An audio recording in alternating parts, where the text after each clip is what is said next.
एक ऐसा राजा जिसने कभी मुगलों के सामने अपने हथियार नहीं डाले, जिसे अपनी जान से ज्यादा आजादी पसंद थी।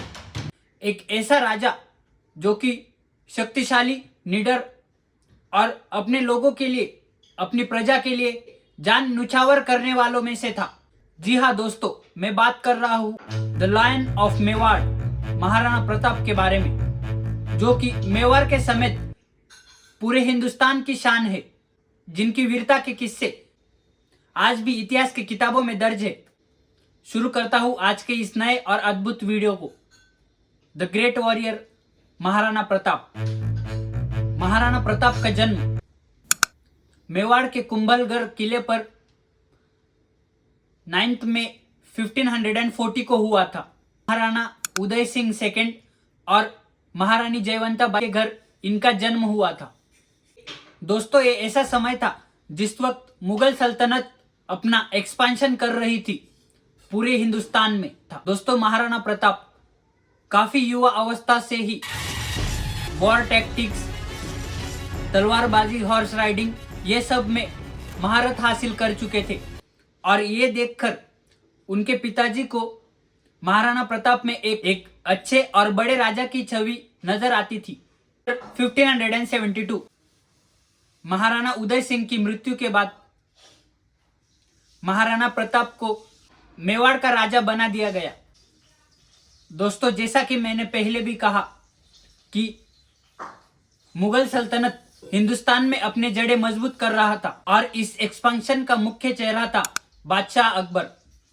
दोस्तों, ये वही वक्त था जिस समय बादशाह अकबर की नजर महाराणा प्रताप के मेवाड़ पर पड़ी और मेवाड़ अकबर को स्ट्रेटेजिकली और ज्योग्राफिकली मुगल सल्तनत के लिए एक महत्वपूर्ण राज्य था, जिससे कि वो व्यापार का मार्ग और फैला सके, जिससे कि वो वहां पर व्यापार कर सके और तो और वो वहां से बाकी राज्यों पर भी नजर रख पाए।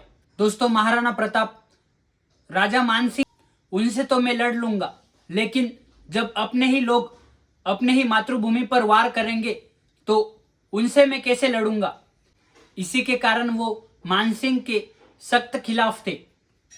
ईयर 1576 मुगल आर्मी, जो कि मानसिंह के अंडर आती थी, राजा मानसिंह और महाराणा प्रताप के बीच में बैटल ऑफ हल्दी घाटी होता है, जिसके किस्से आज भी सुनने मिलते हैं, जो कि इंडियन हिस्ट्री का one of the biggest battle माना जाता था, जिसमें हजारों लोग मारे गए और कई जख्मी हो गए। लेकिन दोस्तों, इस हल्दी घाटी के बैटल में दुर्भाग्यवश महाराणा प्रताप की हार हुई थी और वो जैसे तैसे अपने भरोसेमंद और अपने चहीते घोड़े पर, जिसका नाम था चेतक, उस पर सवार होकर वो वहां जान बचाकर निकल आए। उसके बाद महाराणा प्रताप अरावली के जंगलों में रहने लगे और वहीं से मुगलों को हराने की स्ट्रेटजी बिल्ड करने लगे। दोस्तों, महाराणा प्रताप को मुगलों के रूल में रहना, मुगलों के कंट्रोल में रहना जरा भी पसंद नहीं था, इसीलिए वो उस वक्त जंगलों में रहकर अपने दिन काट रहे थे। उस वक्त वो जंगल का खाना खाते थे और गुफाओं में रहते थे। वो उस वक्त इतनी कठिन परिस्थितियों में रहते थे जिसकी आज हम और आप कल्पना भी नहीं कर सकते। भामाशाह, जो कि महाराणा प्रताप के एक भरोसेमंद मंत्री थे और जिन पर वो काफी भरोसा करते थे, उन्हीं के मदद से अरावली के जंगलों में भील आदिवासियों को मिलाकर हजारों की सेना तैयार कर दी थी मुगल आर्मी के खिलाफ, मुगल सल्तनत के खिलाफ। और फिर से मुगल सल्तनत और महाराणा प्रताप के बीच में दिवेर में बैटल होता है, जिसमें महाराणा प्रताप जीत जाते हैं और मुगल बादशाह अकबर की करारी हार होती है और मुगल सल्तनत को महाराणा प्रताप द्वारा एक करारा जवाब मिलता है। महाराणा प्रताप अपनी जान न्यौछावर कर देंगे, लेकिन मेवाड़ और मेवाड़ की प्रजा को कभी मुगलों के सामने नहीं झुकने देंगे।